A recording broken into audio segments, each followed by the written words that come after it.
Olá, apaixonado pela literatura, olá, aluno da Passatempo Educativo. Aqui é o professor Átila Almada e nós continuamos no canal da Almada Consultoria a falar sobre Angústia, o livro de Graciliano Ramos. Hoje vamos falar um pouco sobre a organização da narrativa e sobre o conflito central da obra. Bora lá? Em termos de narrativa, Angústia se organiza de uma maneira caudalosa, com fatos sobrepostos uns aos outros.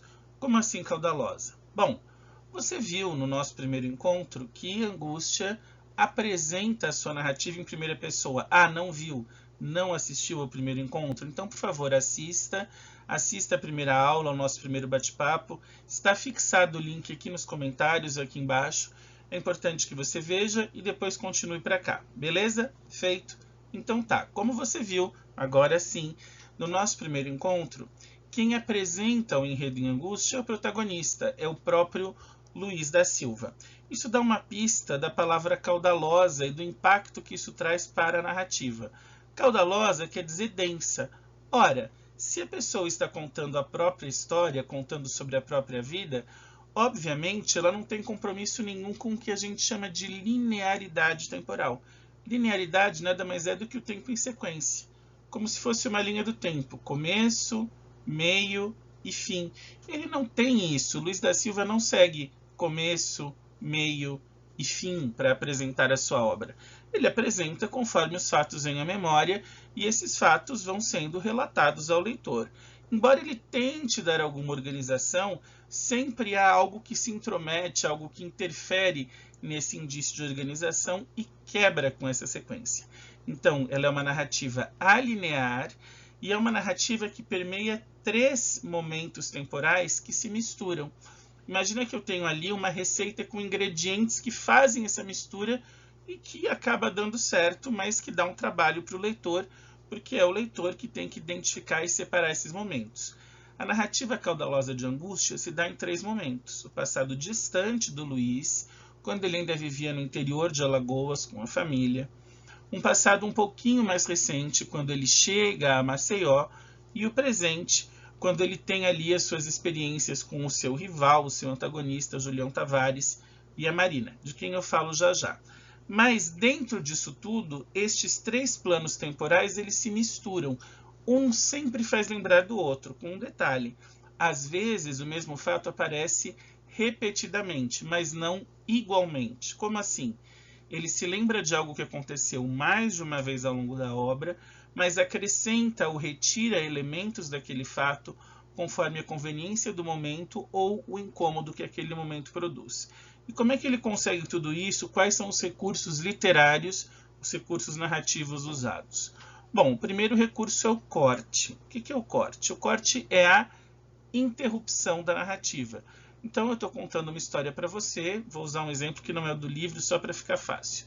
Eu estou dizendo, bom, o Luiz saiu de casa e foi trabalhar e no caminho do trabalho ele encontrou uma cobra na rua. Eu paro. Bom, quando ele era criança, o Luiz tinha medo de cobra, porque ele viu uma cobra passeando não sei aonde, e aí quando ele chegou em Alagoas, ele também, então eu vou parar o que eu estava dizendo, que é, ele saiu de casa e viu uma cobra, volto para a infância, passo por quando ele chegou em Alagoas e de repente volto para a narrativa. Vou contando. Dou uma outra pausa para falar da juventude, então eu vou trabalhando esses 3 planos. Isso se torna, às vezes, até um pouco confuso. Mas tem lógica na obra justamente por quê? Porque os sentimentos dentro do Luiz da Silva, dentro do protagonista, são muito conflituosos. É desse conflito, inclusive, que vem o nome, angústia, angustiantes, desesperadores. E ele tenta resolver vários desesperos ao mesmo tempo. E os desesperos do presente fazem lembrar os desesperos do passado. Então, um recurso é o corte, que é a interrupção da narrativa para retroceder ou avançar no tempo e trazer impressões pessoais, explicações, enfim. Parece um recurso usado às loucas, mas não é, porque dentro do todo esses cortes vão fazer sentido e são bastante abundantes em toda a obra. Uma outra coisa são os recuos. O que é o recuo? Diferentemente do corte, o recuo é uma volta ao fato anterior. Então eu apresento um fato primordial, um fato de impacto, antes de contar o que originou o fato. Imagine o seguinte exemplo. Eu tenho uma narrativa policial e acontece um assassinato. Antes de contar sobre o assassino, eu dou um impacto no meu leitor e mostro o assassinato.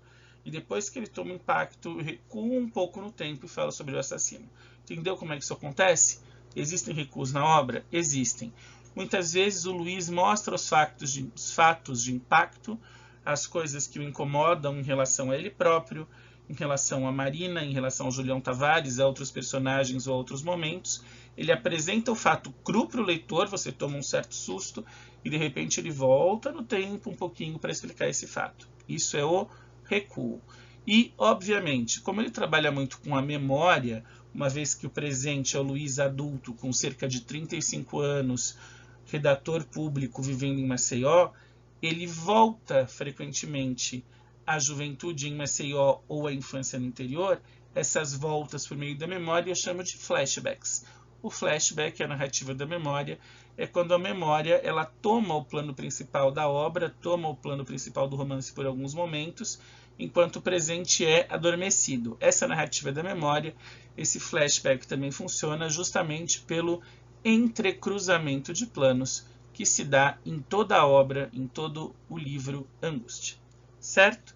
Por isso que a narrativa é caudalosa e sobreposta. Os planos estão sempre um sobre o outro, há voltas e vindas, e de maneira que parece um pouco confusa, as coisas só vão fazer sentido para o leitor quando ele for seguindo a narrativa e se guiando pelos fatos apresentados, e ele vai entender, inclusive, como alguns traumas do presente do Luiz não são exatamente do presente, mas podem vir até de um passado bem distante. Falando no presente do Luiz da Silva, o elemento central da narrativa, a relação entre protagonista e antagonista do romance, se dá com uma figura chamada Julião Tavares. Então, o protagonista, o narrador, quem conta a própria história é Luiz da Silva, e ele vê em Julião Tavares o seu oposto, o seu rival, alguém por quem ele destila um incontrolável ódio. Bom, e o que Julião Tavares faz diretamente para o Luiz para que ele tenha ódio? Algumas coisas, entre elas, por exemplo, roubar a noiva do Luiz. Agora, é importante perceber que o ódio do Luiz vem de bem antes disso. E aqui nós vamos recuperar uma coisa que eu falei na nossa primeira conversa. Lembram quando eu disse que Graciliano Ramos ele continuava na sua militância ideológica ligada muito mais à esquerda, só que após a prisão dele não mais tão explícita e sim construída por meio dos personagens? Pois é, isso acontece aqui. Julião Tavares ele é o burguês bem acabado. É a burguesia média, uma pessoa bem-sucedida, um herdeiro, alguém que tem boa família e uma vida ganha. Essa figura do burguês ela é desconstruída por um terrível ódio vindo do Luiz da Silva. E esse ódio existe muito antes do Julião Tavares roubar a noiva do Luiz. O Luiz odeia o Julião Tavares porque ele é o bom moço acabadinho, engomadinho, gordinho, das bochechas vermelhas, o herdeiro de um armazém, ele tem dinheiro, ele fala chique, ele convence as pessoas. Isso vai deixando o Luiz muito pistola, porque o Luiz sabe que muito desse conhecimento do Julião Tavares não é um conhecimento efetivo, é um conhecimento oco. É como se fosse uma casca de coco, mas sem a polpa, vazia por dentro. Só que o Luiz não consegue em nenhum momento contrapor o Julião Tavares ou provar a mediocridade do Julião, porque justamente porque aí entra o embate de classes. O Luiz é pobre, o Luiz não tem, portanto, a vez e a voz social que o Julião tem, não por conta da competência, e sim por conta do dinheiro. Então, o Julião Tavares é visto como um hipócrita, um opressor, e alguém que, se por um lado, por ser hipócrita, por ser opressor, por ser um almofadinha mentiroso, o Luiz odeia, por outro, o Luiz queria ser. Ué, mas como é que se ele odeia a burguesia e queria ser um burguês? Existe alguma contradição aí? Não é exatamente uma contradição, mas é algo perfeitamente explicável. Ele odeia a burguesia porque ela é hipócrita, porque ela é opressora, porque o Julião não faz o que ele prega. Por outro lado, ele queria ser um deles porque ele, Luiz, sabia que seria o único modo de ele ser ouvido. Então, na verdade, ele tem inveja do poder de convencimento social do Julião Tavares, gerado por isso aqui, ó, gerado pela grana e não necessariamente pela inteligência. Ou seja, em tese, o Luiz tem mais inteligência, mas não tem grana e não consegue nada, e o Julião Tavares, que não tem quase inteligência, pelo menos do ponto de vista erudito, ok? Nenhuma, mas tem grana, consegue o que ele quer.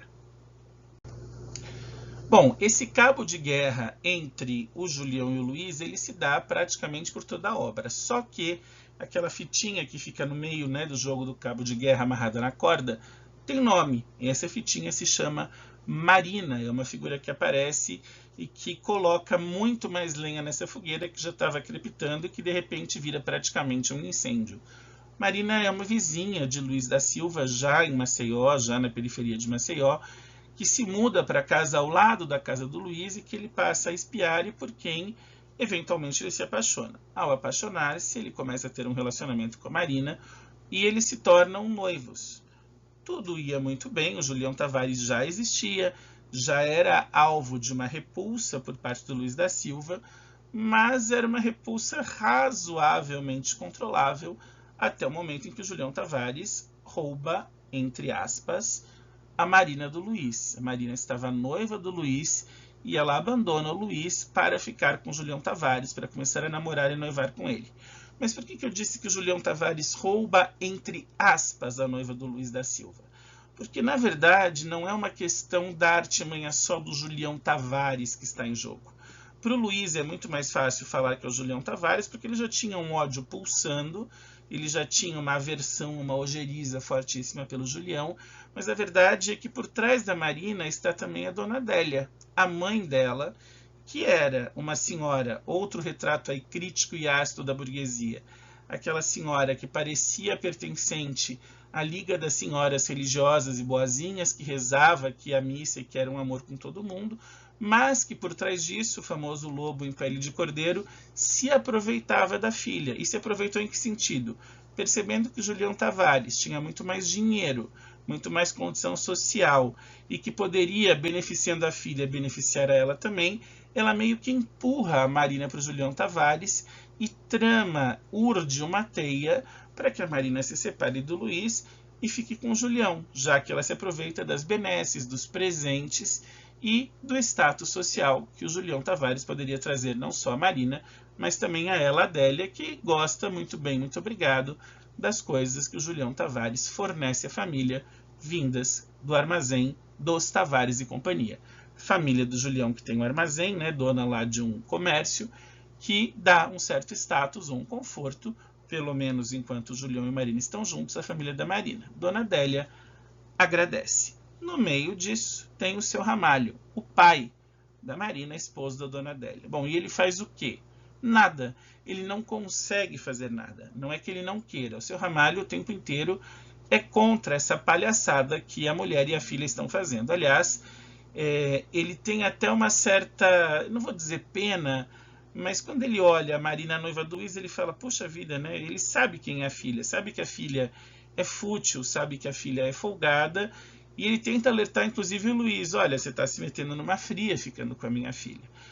Quando, pela artimanha da Marina e da mãe, a Marina troca o Luiz pelo Julião, o seu Ramalho fica ainda mais bravo. Só que ele é voz vencida, ele não consegue se impor e não consegue falar o que ele pensa. Então ele simplesmente põe o chapéu e vai embora. Quando o Julião Tavares chega, o seu Ramalho vai embora porque ele não quer participar daquilo.